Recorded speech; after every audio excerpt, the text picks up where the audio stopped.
हाय दोस्तों, कैसे हो? तो चलिए, अभी हमारे ग्लासगो में जो हमारे खिलाड़ी थे और जो कॉमनवेल्थ गेम हो रहा था, तो उनकी बहुत अच्छी परफॉर्मेंस हुई और मैं उन सारे खिलाड़ियों को बहुत बहुत शुभकामनाएं देना चाहता हूं जो जिन्होंने मेडल जीता और हमारे इंडिया की मान सम्मान बढ़ाया। तो मैं अपनी सरकार से भी ये बात कहना चाहता हूँ कि सरकार जितनी ज़्यादा से ज़्यादा फैसिलिटी हो वो खिलाड़ियों को दे, और भी जो हमारे खिलाड़ी जो ग्रूमिंग कर रहे हैं या और जो फ्यूचर में आने वाले खिलाड़ी हैं उनके लिए भी अच्छी से अच्छी फैसिलिटी दे, तभी हमारे खिलाड़ी अच्छे ज़्यादा से ज़्यादा मेडल ला सके। अब देखिए, चलिए मान लेते हैं कि हमारे इंडियन टोटल जो खिलाड़ी हैं वो 13 गोल्ड, 17 सिल्वर और 9 ब्रॉन्ज, टोटल 39 ऐसे कुछ जीते थे। लेकिन आप देखिए, छोटा सा स्कॉटलैंड था और छोटा सा स्कॉटलैंड कंट्री जिन्होंने 13 मेडल जीता, 9 सिल्वर और 17 ब्रॉन्ज।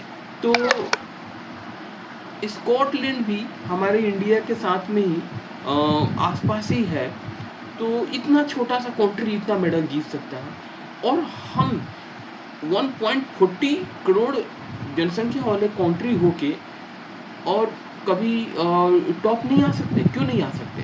क्योंकि हमारे यहाँ मूलभूत सुविधा नहीं है।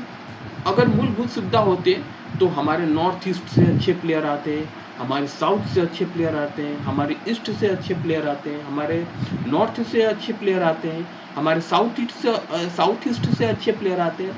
तो सरकार इसके बारे में अच्छी तरह से इसके बारे में कमेटी बैठाए और खिलाड़ियों को ज़्यादा से ज़्यादा प्रोत्साहन दे, ज़्यादा से ज़्यादा उत्साहित करे कि वो खेल में भाग ले और खेल हमारे इंडिया के खेलों को आगे बढ़ाएं और ज़्यादा से ज़्यादा इंडिया की नाम या अपने भारत का नाम रोशन करें।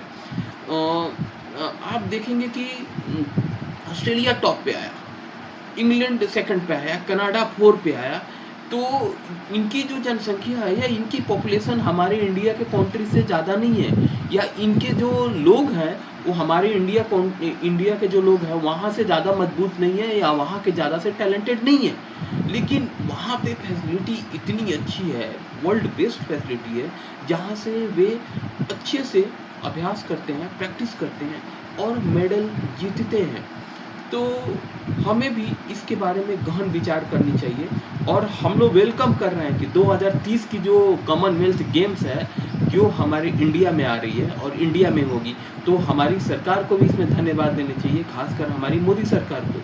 अब कोई इतना क्रिटिसाइज कर सकता है कि मोदी का इसमें क्या हाथ है, तो ऑब्वियसली सी बात है कि जो हमारे देश का प्राइम मिनिस्टर होता है उसी के हाथ में सारी कुछ होती है, वही डिसीजन लेता है कि ये कहाँ करवाना है। हमने तो सुना है कि 2036 का जो बिड होगा वो भी इंडिया के झोली में ही आने वाला है, ओलंपिक का खेल। तो ये हम सारे भारतीयों को ये प्रोत्साहित होना चाहिए और खुशी की बात होनी चाहिए कि हमारी 2036 की जो ओलंपिक का खेल होगा वो कहीं ना कहीं इंडिया में होगा। तो उसके लेके ही एक आधार तैयार किया जा रहा है। तो हम इंडियनों को पॉलिटिक्स से बच के और सरकार को साथ देना चाहिए कि ऐसी बड़ी बड़ी आयोजन करवाए और चीज़ों को सक्सेस बनाए, जिससे हमारी छवि या हमारे देश की जो एक रोल हो वो पूरे वर्ल्ड में जाए कि इंडिया एक बहुत अच्छा कंट्री है और फ्रेंडली नेशन है, जहाँ पे पूरे वर्ल्ड का लोग आए, खेले, इंजॉय करें और हमारे देश को धन्यवाद करके जाएं। तो हमारे देश के इससे क्या होगा कि लोगों के बीच में अच्छी चीज़ें जाएंगी। Thank you.